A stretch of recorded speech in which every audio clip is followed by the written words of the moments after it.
குழந்தைகளே, ஒரு சின்னஞ்சிறு குருவி இருந்தது. அது ரொம்ப அழகான கூடு கட்ட ஆசைப்பட்டுச்சு.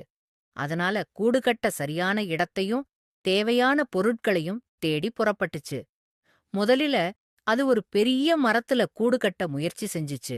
ஆனா அந்த மரம் ரொம்ப உயரமா இருந்ததால அதால எளிதா ஏற முடியல. அது கொஞ்சம் கஷ்டப்பட்டுச்சு.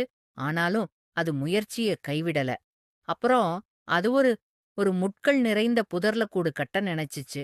ஆனா அங்க நெறைய முட்கள் இருந்ததால அது பாதுகாப்பா இருக்காதுன்னு தெரிஞ்சுக்கிச்சு. அது கொஞ்சம் ஏமாற்றம் அடைஞ்சாலும் அது நம்பிக்கையை இழக்கல.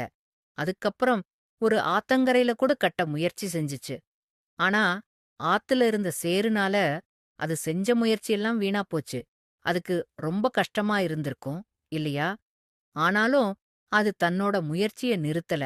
அந்த சின்ன குருவி மனம் தளராம தொடர்ந்து முயற்சி செஞ்சுக்கிட்டே இருந்துச்சு. ஒவ்வொரு தடவையும் அது புதுசா ஏதாவது கத்துக்கிட்டே இருந்தது. கடைசியா அது ஒரு அழகான வயல்வெளியில கூடு கட்ட சரியான இடத்த கண்டுபிடிச்சுச்சு. அந்த இடமும் ரொம்ப அமைதியா பாதுகாப்பா இருந்தது. அங்க அது மெதுவான புற்களையும் சின்ன சின்ன கிளைகளையும் சேகரிச்சு அழகான ஒரு கூட்ட கட்டுச்சு. அந்த கூடு ரொம்ப வசதியாவும் அழகா இருந்தது.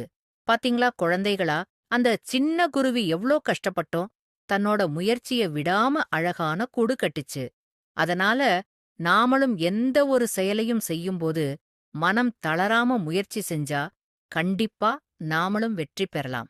இந்த கதை நமக்கு விடாமுயற்சியின் பலத்தை சொல்லுது.